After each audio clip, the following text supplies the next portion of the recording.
Sisihan na naman. Why do you always play the victim card?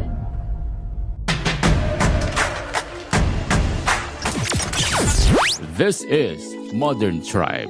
Modern families, timeless principles. Pag-usapan natin yung victim mentality. Bakit uso to sa mga Pinoy? Victim, victimizer. There are many things to call it, pero Pa-victim. pa-victim yung term natin dito sa Pinas. But first, what is victim mentality? Yun yung mga feeling nila kawawa sila. Kawawa. The way they react to the circumstances, parang sila yung talo, they're stuck in that situation, na wala talo talaga ako dito. Yeah. Parang ganun. How about you? How do you understand victim mentality? Yung stuck sa situation, yun yung perfect definition for me. That you can do something about your situation and you are powerless. Big word. Oh, yeah. And when they talk about victim mentality, may tinatawag din na victim at saka victimizer. Ano yung difference ng dalawa? Siyempre, yung isa yung nang-bibiktima, siguro. Ng diba? bibiktima. So, yung victim is the mindset niya, parang siya yung walang power dun sa circumstance niya. So, more on inward siya. Yung victimizer is the one who manipulates the victim. Trying to control. Yes. So, for example, yung binubuli. Tapos, yung binubuli, feel niya na powerless siya. Yung situation niya ngayon is the direct result of the harm of the people around him or her. Tapos, wala siyang magawa to fight it. Victim mentality. Yung victimizer is the one who bullies the victim. Tapos, parang biniblame at saka manipulate niya, saying that yung reason na binubuli ko siya because he is powerless. So parang in short, yung victim mentality, it's about feeling helpless. While ito namang victimizer mentality is about Blaming. exerting control over Correct. others. Kasi sabi mo kanina may manipulation na nagaganap. Yeah. Well, there are many hard truths about victimizer. And yung question ko actually is, alam ba ng pa-victim na biktima siya? Alam ba ng pa-victim? Na biktima siya. Na biktima siya. I guess, merong, para siyang school. So, merong college level na pa-victim na hindi niya alam na pa-victim pala yun. Sadyang, parang yun talagang feeling niya. I'm powerless, I'm helpless, I'm defeated. For example, mahirap yung parents ko So, wala talaga akong chance or opportunity na maging milyonaryo. Diba? Parang ang layo. Ganun. So, I guess that's victim mentality na hindi niya alam. Okay. Meron din, I think there's a tendency na kahit may victim mentality or hindi yung victimizer mentality, medyo manipulative din siya. Manipulate niya others to think na siya yung biktima. So, I guess meron namang mga taong aware na pa-victim sila. And some really take advantage of the situation. Right. How about you? Well, yung victim mentality is a form of toxicity, Yeah, I I'd agree. say. And there's tendency na when you're the victim, you're the least person who knows about it. That's the Agree. thing about toxicity. Just like any other negative traits. The thing is, you're blinded to it. We are blinded to it, and I think no one is exempted. We have a tendency from time to time to feel we're like the victim or we manipulate others. But the thing about this one, para may comfort siya nadala. It makes you comfortable to be the victim because you take the responsibility out of yourself. Yeah, para siyang escape, no? Parang siyang escape. That you put the blame to others. The reason why you're that stuck in the situation is because of the other people. So you take away the responsibility out of you. Yeah. Parang yung iba sabi nila, yun nga, ganito na talaga kami, born kami na mahirap. Oh, yeah. So, wala na kaming chance. Kasalanan to ng parents ko kasi hindi sila sumikap, Yeah. blaming others for their circumstances. Hindi nila na-acknowledge na they can also work hard, di ba? Yeah. Yeah. Speaking of that, do you think yung pag-victim, may kanalaman siya sa pera? Sa You pera. Minsan, hindi. But most of the time, ito yung, we can say, trending Yeah. in the Philippines. Usually, it's about, money, na, ay, mabuti ka pa, nakakapag-abroad ka. Lumaki ka sa magandang rich Lumaki ka sa family. farm. Joke Right. lang. Oo. Sa subdivision ka nakatira. Ako dito lang. Ito lang yung afford namin. Kaya Yeah. parang kawawa ako. Yeah. Ganun. Usually. But meron namang emotional na pa-victim. And parang they feel na they are robbed of the attention or pa-victim na hindi sila successful dahil ganito, ganyan. Hindi ako nakapag-aral kaya tambay lang ako. Wow. You know, that's very costly if you believe on that, because believing you are powerless keeps you stuck in poverty. In fact, no, according to the study, meron tayong data dito. Victim mindset and economic mobility in the Philippines from World Bank 2022. Sabi dito, 57% of Filipinos from lower income background believe that their economic situation is beyond their control, attributing it to systemic issues rather than personal agency. Can you imagine this? The key here is placing the blame to other people, and they're the victim. The feeling of helplessness, and this will also create an impact on how you make your choices, dun sa education mo, dun sa future mo. Grabe, napaka-crucial nito. Oh, no offense to those na yung parents nila diretso na sa pag-work. Mostly kasi, yun nga, like farm. Yeah. Na yun lang yung future na nakita nila.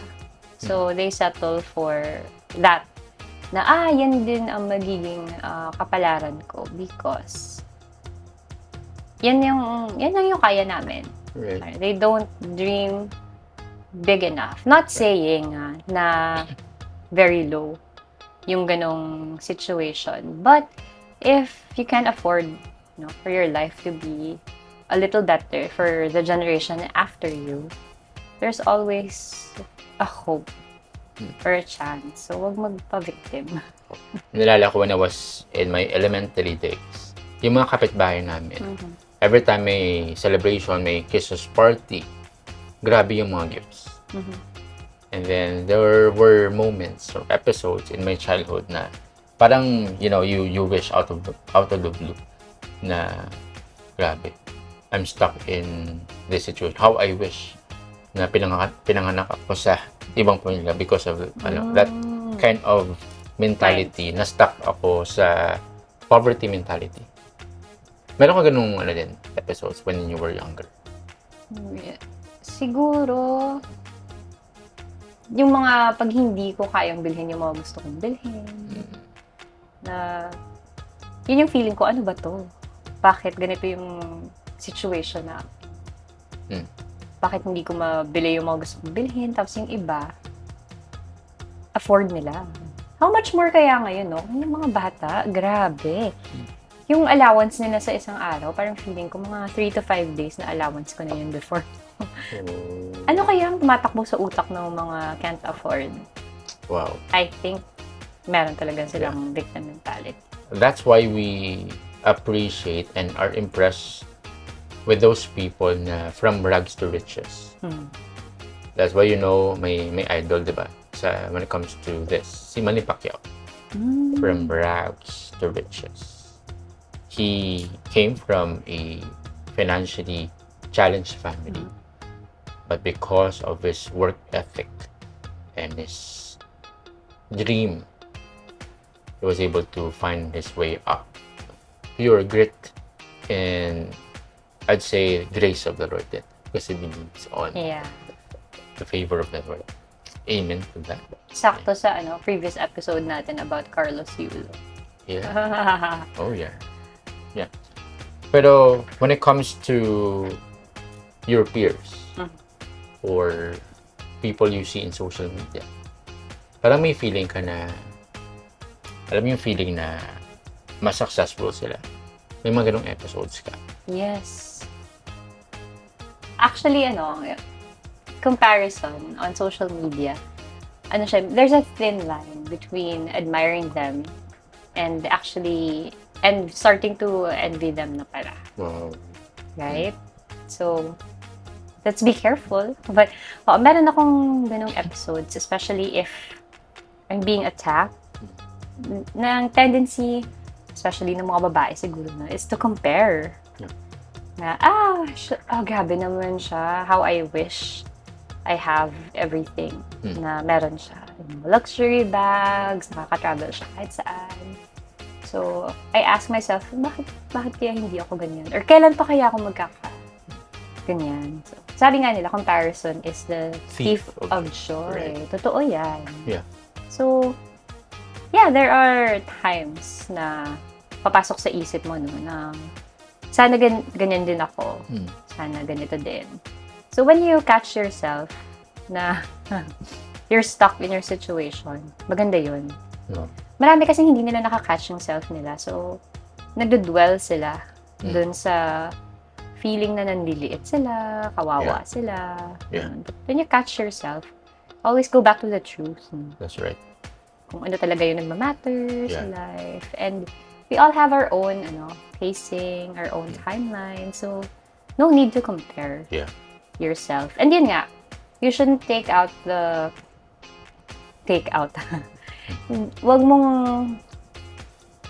Wag kang mag-escape from the responsibility na kaya mo ring baguhin ang situation mo. If you do something about it, be accountable. Yeah. Kumbaga. That's true. You catch yourself. Yeah.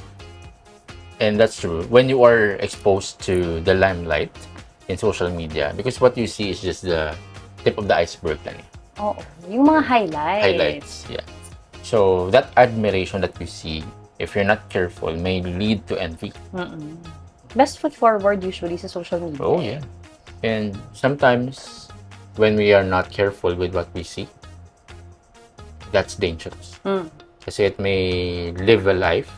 You may live a life of bitterness, of envy, and you lose focus on the things that you have right now. Correct. Sometimes we are to focus on the things that we don't have, that we forget to enjoy the things that we have. I bet the things that you have right now, some people actually are praying about it.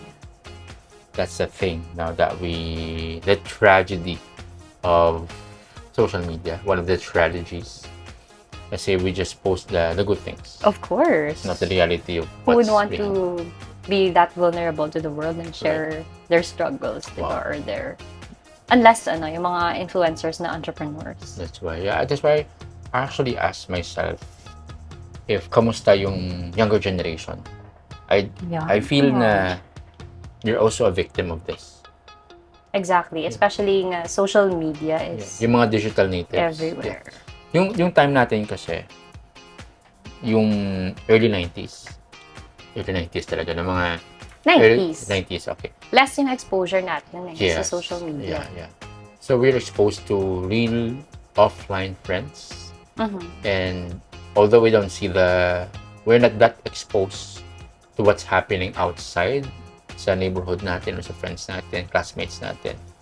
We tend to appreciate those things, no? Yung slow pace, yung mga normal, simple things lang. Yeah, but even there, meron ding victim mentality kahit sa For small sure. mo na circle. For sure. But how much more? But now, yung exposure is far different. Yes. Kasi in social media, you can keep the not so good part of you.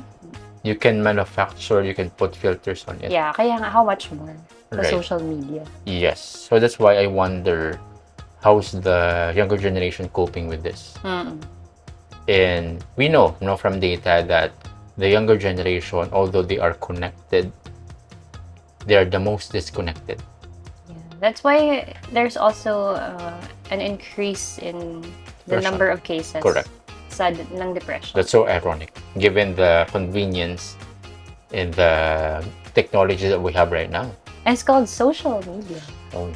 for you to socialize, but In people fact, tend to look inward. the thing that you mentioned about the rising cases of depression because of the technology, the social media, actually that's backed by data then. This one is from De La Salle University, 2019. Social media and victim mentality among Filipino youth. This was 2019. I wish we have the most recent one, but this one is very staggering kasi it shows here 68% of the Filipino youth who frequently use social media platforms like Facebook and Twitter feel that their struggles are amplified due to comparison with others, highlight reels. This often leads to a heightened sense of victimhood, with 35% of respondents admitting that they feel powerless to change their circumstances after exposure to social media content that portrays others as more successful. Ayan. This is so sad. That's true, no? 68% feel that their problems and struggles sila amplified because of what they see online. Social media. Yeah, especially if, ito meron ako ditong notes para hindi ko makalimutan. Usually, we tend to compare ourselves with people our age, no? Kung gaano sila ka-successful. That's true. That's How true. much they earn. Yeah. Sana sila nakapunta. Correct. And worse is, yung mga nakikita mo, even younger than you. Doon na papasok. Buti kasi sila, napaka-independent nila from their parents. Hindi nila kailangan mag-earn ng money for the whole family. And then, here I am. Kailangan kong breadwinner ako. Yeah. Kailangan ko. So, yeah, it always involves money. Although not all the time. But it always involves money. Yeah. Your status, diba? Yeah. And social media. Social media. And not just social media, no?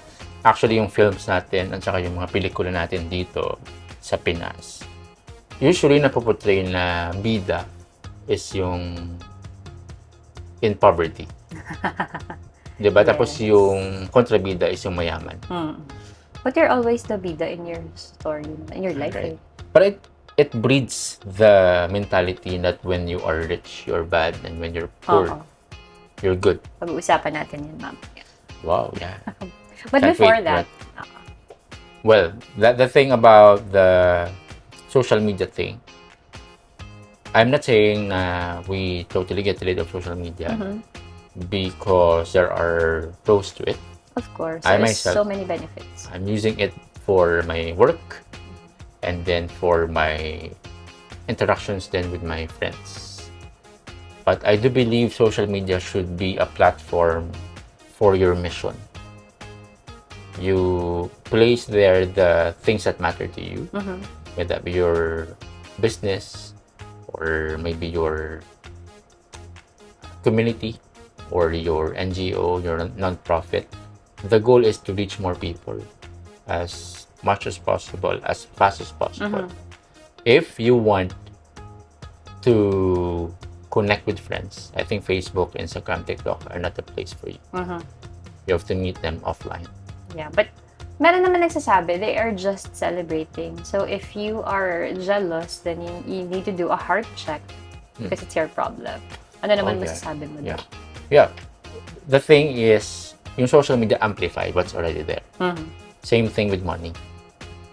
Money is not the root of all evil. It's the love of money. So, even though you don't have money, you already have the heart to covet, and the envy is present. When you receive the money, it gets amplified, it gets magnified.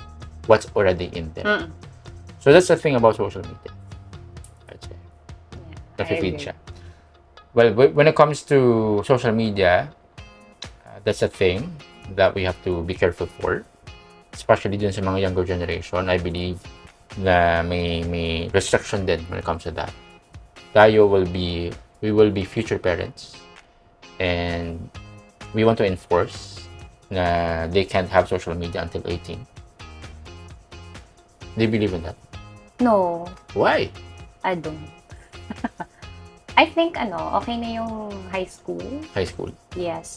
I believe na meron din silang matututunan Mm. through social media, like reels, how to edit videos, yung mga ganun lang. But if we agree, we can really limit their social media screen time. Mm. Hindi sila allowed na whole day. Like, they really have to use it as an app that's useful. And there should be like an output after watching social media. So you're watching social media to learn the trends so you can apply it.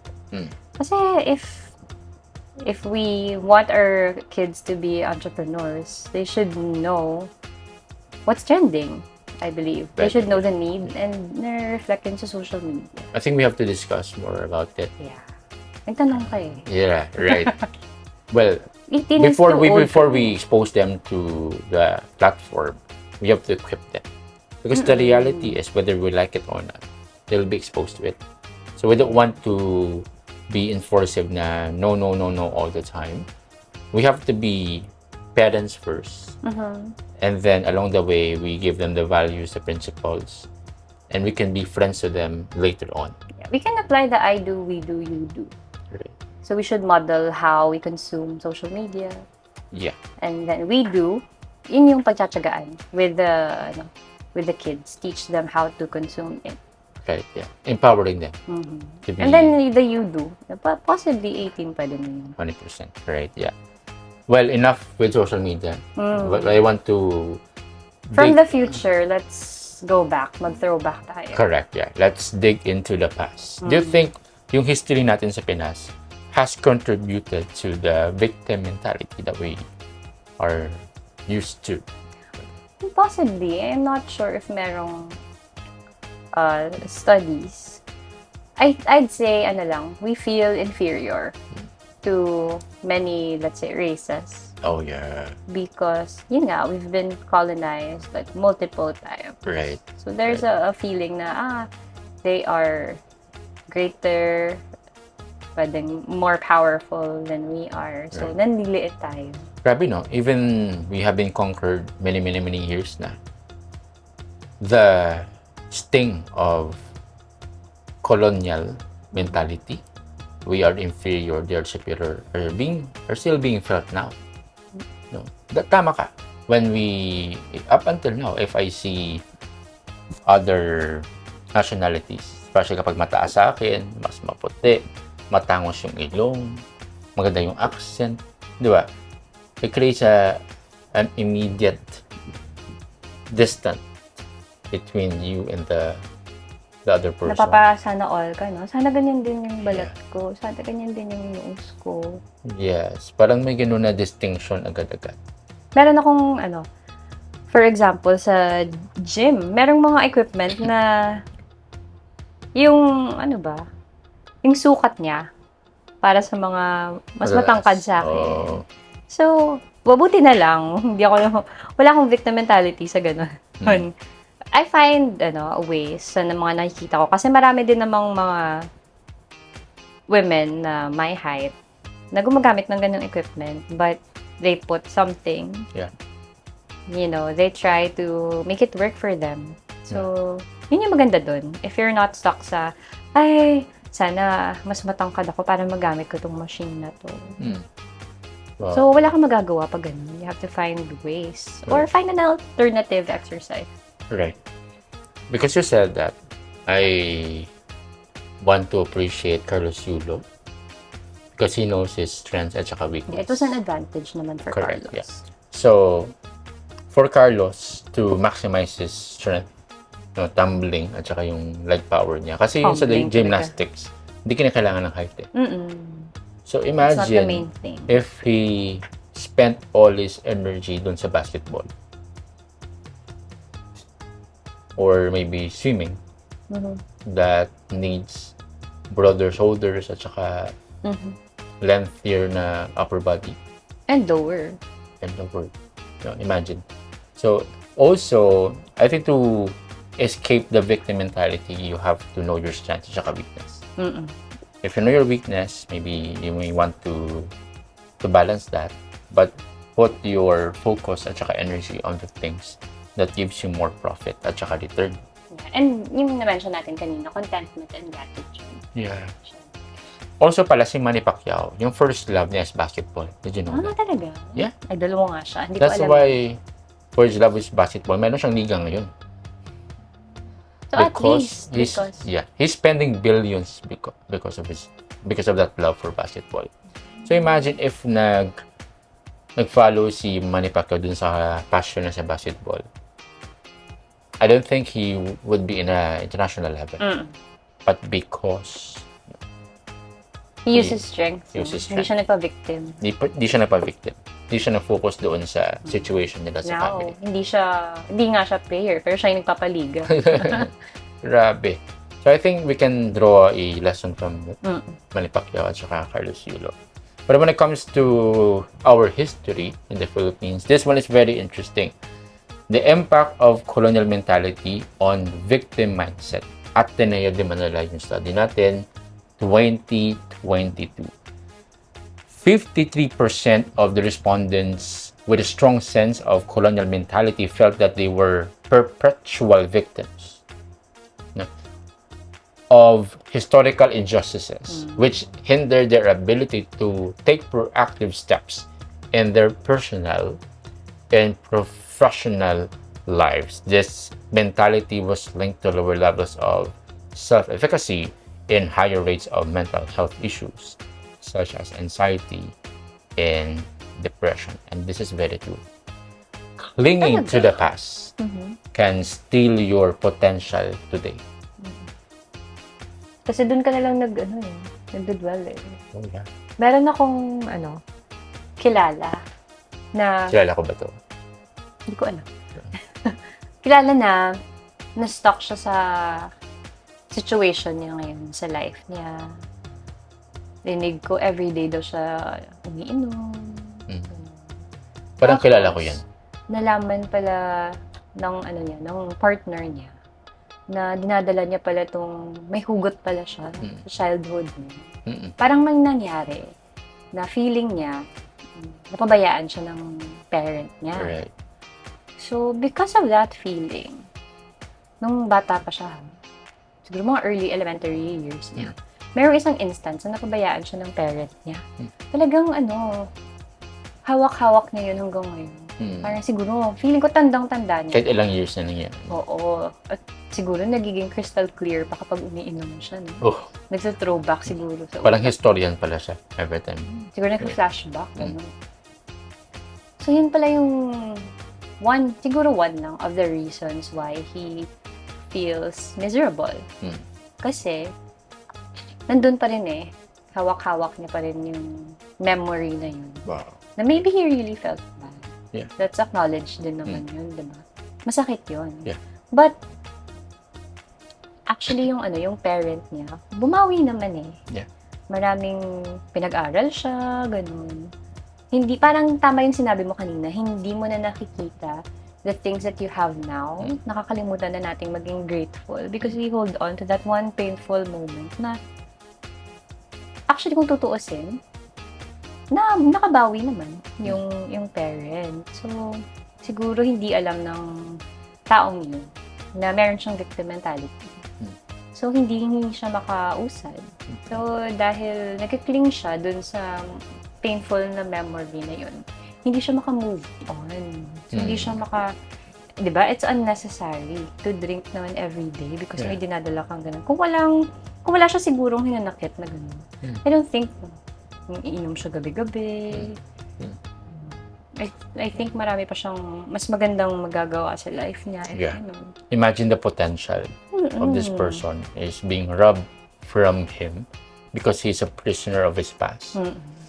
That's why kanina I mentioned, victim mentality gives you a bit of false comfort because you don't take responsibility of your situation. Yes. You take away the responsibility, you blame it with other people. The reason why you're poor, You're like this and that because of the other person. Therefore, I can do something about it. That's very dangerous. You're Delikado actually yan. giving them the power, no, to Right. control your present and your future. Yeah. That's so sad. Habang yung ibang tao, hindi nila alam. You're right. I know someone naman who is a good friend. So, anong nangyari? Break sila. Yung isa, third party. Yung reason bakit nag-break sila. So, yung guy was not a victim. Even though the girl cheated on him, of course, he was broken. And it was real. Sakit yan. I don't know the feeling of being cheated by someone. Buti na lang. Right. Pero I can assume, based from the testimonies of other people, it's really Painful. dangerous. It's painful. I don't want it to experience yourself.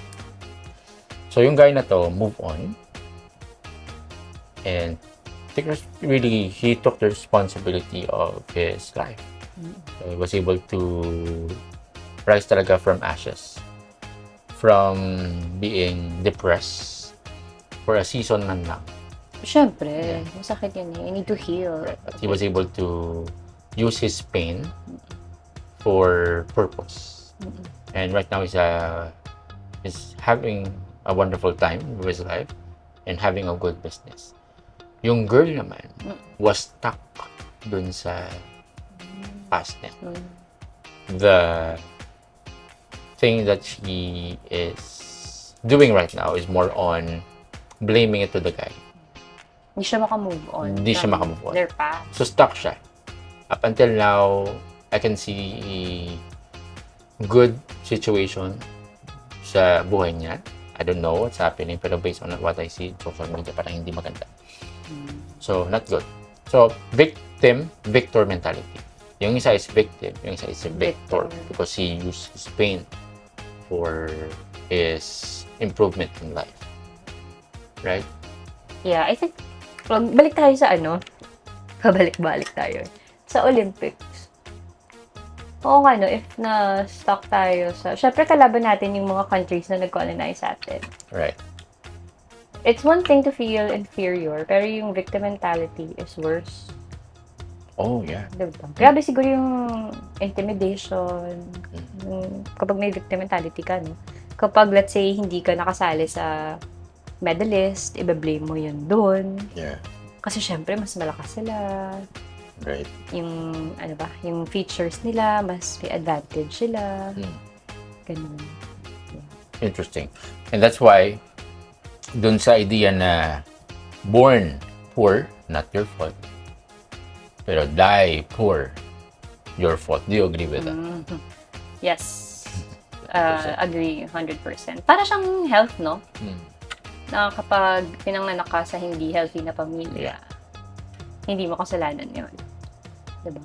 Pero kapag namatay ka, na hindi healthy yung pamilya mo, you are accountable. And that's why if you didn't come from a healthy family, A healthy family should come from you. Right. Pero going back, punta naman tayo sa pera. Oo, ito talaga yung pinakabenta. Yeah. Ano na kasi kami, mahirap lang kasi kami. Kaya ito talaga yung makakaya kong i-achieve. Kasi kailangan ko papag-aralin yung mga kapatid ko. Ganito, ganyan. I'm trapped because of my parents' circumstances. I agree with you 100%. And when it comes to pera, this one is from the Migration Policy Institute, 2018. Sabi dito, 49% of Filipinos who expressed a strong desire to migrate abroad did so because they felt like victims of their country's economic conditions. Interesting. Among this group, dun sa 49%, 70% din sa kanila believe that opportunities in the Philippines were inherently stacked against them, leading to a significant brain drain as skilled workers sought opportunities elsewhere, believing they had no chance, to succeed at home. That's why there's a song by Glock 9. Maraming guro dito sa amin, pero wala na natira. Nag-abroad sila. Gustong yumaman. Yumaman. Yun yung lyrics ng kanta na yun. Well, on the surface, you can be patriotic as much as you want, but the reality will slap you in your face. Some people would say, there's no opportunity for me here, and I have to find it elsewhere. Do you think that's victim mentality? This one may have a tendency that may lead to victim mentality, especially if you blame it all to your government, to the corruption inside the government, which is real, by the way. But when you confess the reason why you're poor because of your government, that's victim mentality. Yeah. Oo nga. I think hindi pa to victim mentality kasi they took the responsibility or naging accountable sila sa situation ng life nila. Kaya nga lumabas sila eh. Right. They take responsibility. Yeah, greener So, pasture. most of them, I would say, they were born poor, but they don't want to die poor. Yes. That's why they find opportunities elsewhere. Greener pastures abroad. And I'm sure you have friends, colleagues. Yes, marami. And you cannot blame them. Ito nga sa say a significant brain drain as skilled workers sought opportunities elsewhere. Marami talaga akong friends na parang exploited. They don't get what they deserve or what they work for. Yeah. And kapag they do the same work elsewhere, mas malaki talaga yung kita. So you can't blame them, diba? I don't Correct. think that's victim mentality. Oh, yeah. Victim mentality is if, yun nga, nagsettle ka na lang kasi yun na lang yung kaya ng country because our government is very corrupt. Right. So ito na lang talaga yung sweldo na kaya ko. Yung iba nga, hindi na lang ako hindi na lang ako mag-aasawa. Because this is the most na I can earn. May ganun. Yeah. I think that's, victim mentality. Yeah. The thing about that as well, I agree with you na there are people who will find ways not to be the victim, not to play the victim card. They find opportunities abroad or elsewhere. That's a good sign of taking responsibility of their future as well. Most of these people working abroad, overseas, they're not having a good life. They are, kasi, kala natin, when you're working abroad, maggalabo na. Hayahay yung buhay. Hayahay yung buhay. But I talked to some friends. Most of them are rooting to go home. Because they miss of course, everything. But more so because of the labor that they are doing abroad. So, they're not there para mamasyal lang. Yes. They're laboring, with their blood at saka sweat. Tapos yung toxic, Filipino trait na kailangan may pasalubong na May bongga. chocolates. May chocolates. Hindi lang chocolates yung iba. Grabe pa yung expectations. Mga sapatos, ganon. Wow, parang pinupulot lang yung Grabe yung na. pera. Right. The LDR with the people, especially yung mga seaman. I have friends who are seaman na yung asawa nila right in the middle of pregnancy, labor, Grabe. nandun sa barko, lumulusong dun sa middle ng ocean. Really challenging. That's why, regardless of your situation that you're in right now, I think it's very important to have a mindset na yung financial capacity mo is actually rooted in your mindset. Wow, that's nice. If you believe that you have the potential to win, you will find ways. If there's a will, there's a way. Sabi ni Rico Blanco, kapag may gusto, may paraan. Kapag ayaw, maraming dahilan.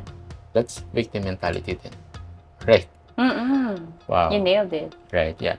Well, when it comes to that, Punta naman tayo sa ibang I aspect. think one of the root causes that we have to address din is yung effect ng religion. Because we are a Christian nation.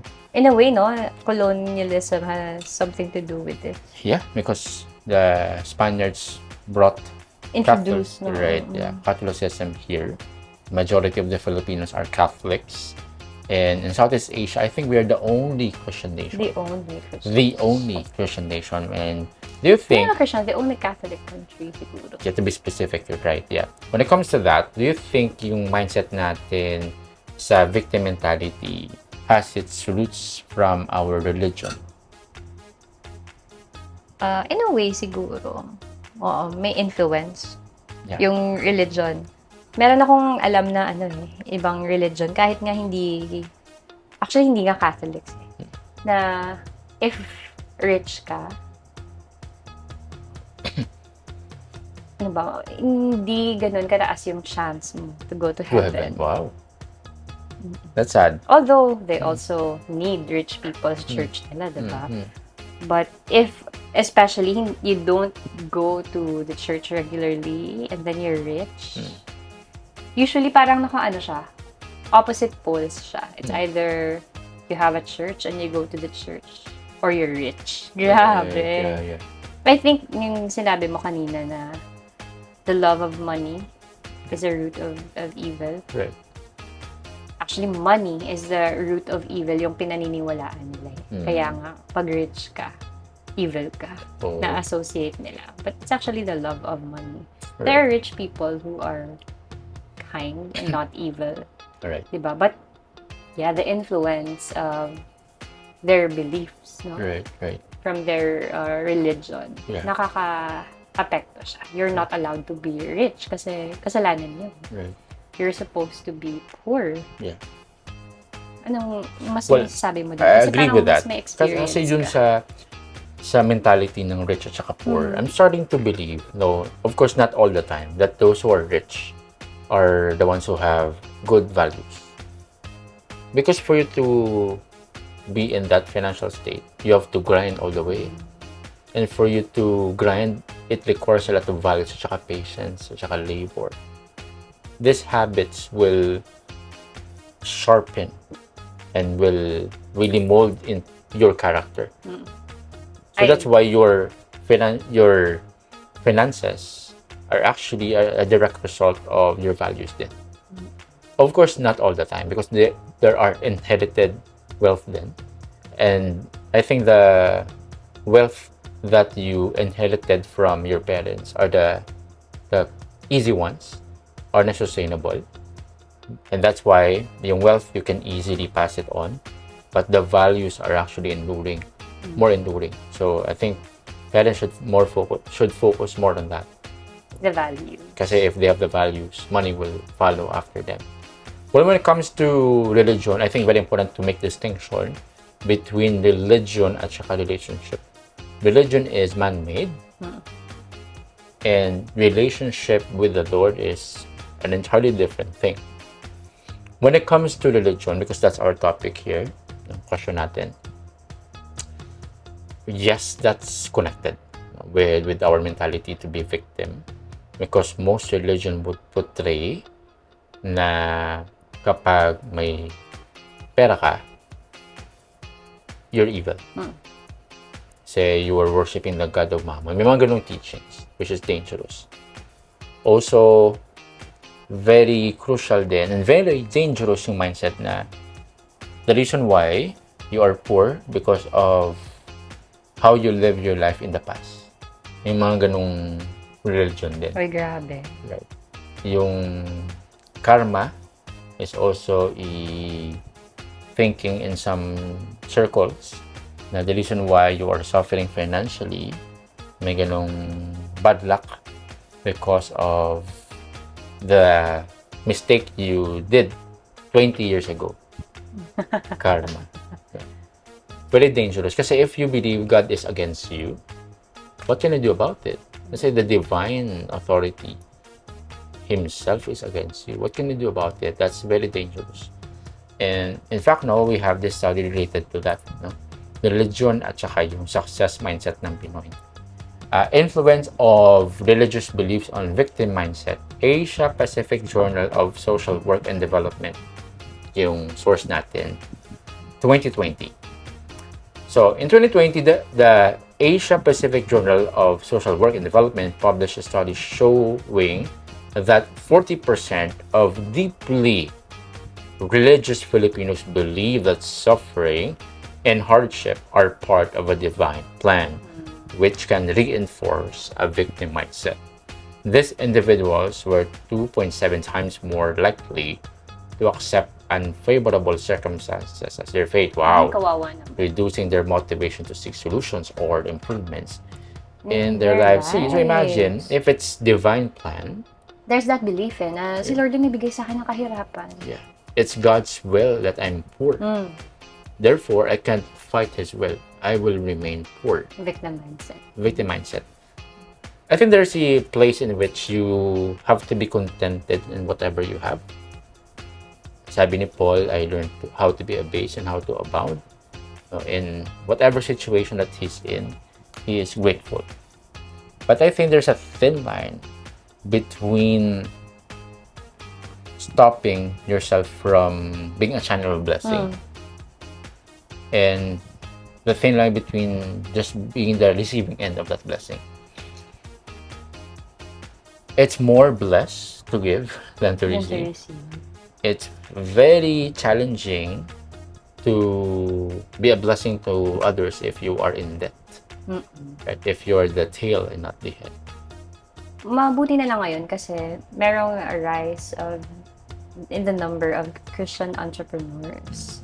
Na-notice mo ba na parang mas bold ngayon ang mga Christian entrepreneurs to call themselves Christian. Hindi nila tinatago as businessmen na they are a Christian. So, it's good na unti-unting nabibeat itong victim mindset na to, na rooted sa religion and I'd say false belief. Wow, yeah. Diba? So, connected din siya sa question natin kanina about born poor, not your fault, died poor, kasalanan mo. Kasi maraming from rags to riches na entrepreneurs din. Right. Diba? And Christian sila. Right, yeah. Also very important to take note na our Father delights to give good gifts and every good and perfect gift is from above. But it is not financial wealth alone. It comes with it. But very important to know that God wants the good for you as the Father. If your earthly Father wants the best for you, how much more your heavenly Father? Because He loves you. Because He loves you. Also, very important to note na we have a God who has given everything, even His Son Jesus Christ. How can He withhold you all these material, temporal things? Especially if you have the right mindset on wealth. I agree. Wealth should not use you. You should use wealth To bless others. to bless others. That should be the mindset when it comes to money. And also, when it comes to finances, we have to set our eyes on things above. Kasi if we are just seeing this world as our only home, we'll be spending all our life grinding for the temporal things. Yeah, invest tayo sa eternal value. Correct. These are the things that matter, even for eternity. And also, very important to note that if you're a victim, that's not your destiny. That could be a stage in your life, but you can do something about it. Right? God has given us resources, not resources in terms of your potential, maybe the desire, even the desire to be successful is actually a gift from God. That is our prayer for our viewers and our listeners. Try to evaluate kung saang areas tayo may a victim mentality. Yeah. It's important. And once you identify it, you can pray about it. Yeah. And yun, you are able to make yourself accountable and eventually take off that victim mentality. Yeah, and I agree 100%. When you take off that hat of victim mentality, it will actually set you free. Not just from that evil, toxic mindset, but also it will bring the best out of you. You have the potential. You don't need to be stuck, in that mindset. You have to dream more, and you are more than ready to achieve more. Yeah, and you also, isang hack din yung be grateful. Look at your blessings and open your eyes to the opportunities around you. Don't stick to, huwag niyong hawakan yung baga. Yeah. Kasi ikaw yung masasaktan. You have to let it go. Yeah. Wow, what a freedom it will bring you. And not just you, but the people around you. Imagine the radiance in your face when you start to let go of that bitterness and unforgiving spirit. And by the way, when it comes to victim mentality, I'd like to point out that it has its roots. You can trace it from the feeling of bitterness at saka unforgiving Kasama heart. yun. I think it goes hand in hand. So very important to have a time of reconciliation at saka pondering din on yourself.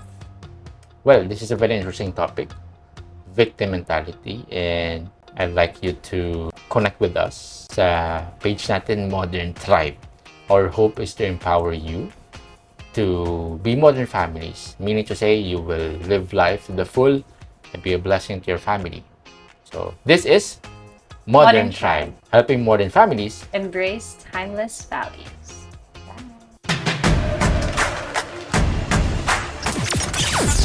This is Modern Tribe, Modern Families, Timeless Principles.